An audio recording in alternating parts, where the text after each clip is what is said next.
మొత్తానికైతే కూలీ మూవీకి సంబంధించిన మెయిన్ ప్లాట్లో కొంచెం అయితే లీక్ అయిందనమాట. సో లోకేష్ కనగరాజ్ గారు అయితే మాత్రం ఆ మూవీకి సంబంధించిన ఫైనల్ కాపీ వచ్చే వరకు ఎలా ఉంటుందా అని అయితే ఆయన కూడా అనుకున్నారట. సో ఫైనల్ కాపీ వచ్చిన తర్వాత ఆయన చూసిన తర్వాత ఇది కదా కావాల్సిన ప్రోడక్ట్ అని అయితే ఆయన మొత్తానికి హ్యాపీగా ఫీల్ అయ్యి ప్రశాంతంగా పడుకున్నారని అయితే చెప్పారు. సో మరి దానికి సంబంధించిన కొంచెం స్టోరీ లైన్ ఏంటి అంటే కనుక మనం ఎక్కడ చూసినా యాక్టర్స్ అందరూ కూడా గోల్డ్కి సంబంధించింది పట్టుకున్నట్టు హైలైట్గా చూపిస్తూ ఉన్నారు. అంటే ఆ కలర్ని మాత్రమే హైలైట్గా చూపిస్తూ ఉన్నారు. అందులోనూ వాచెస్ని వాళ్ళ బ్యాక్గ్రౌండ్ కూడా హైలైట్గా చూపిస్తూ ఉన్నారు. ఈ పాటికే మీకు అర్థమైపోయి ఉండాలి. సో అదంతా కూడా స్మగ్లింగ్కి సంబంధించిందనమాట.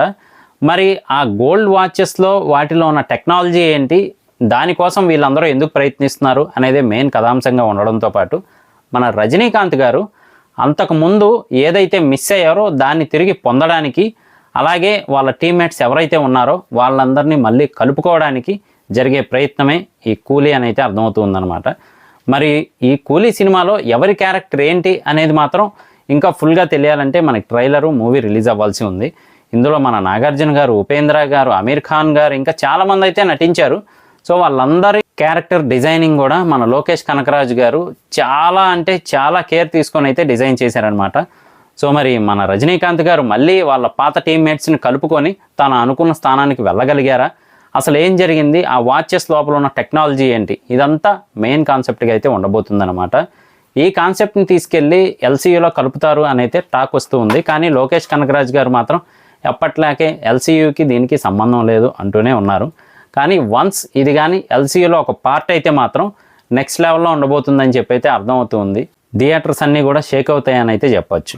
సో మరి చూద్దాం ఇది ఎలా ఉంటుంది ఏంటి అని చెప్పి. ఆల్రెడీ సాంగ్స్ కానీ ఆ మ్యూజిక్ కానీ చాలా బాగా హిట్ అయింది.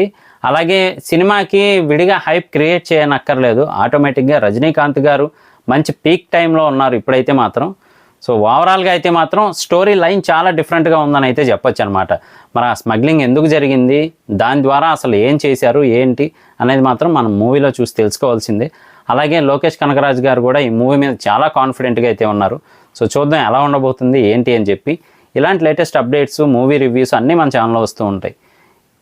జస్ట్ ఫ్రీగా మీరు ఇన్స్టాగ్రామ్లో ఫాలో అవ్వండి, యూట్యూబ్లో సబ్స్క్రైబ్ చేసుకోండి. నేను మీ ప్రసాద్, మళ్ళీ నెక్స్ట్ వీడియోలో కలుస్తాను. Love you all.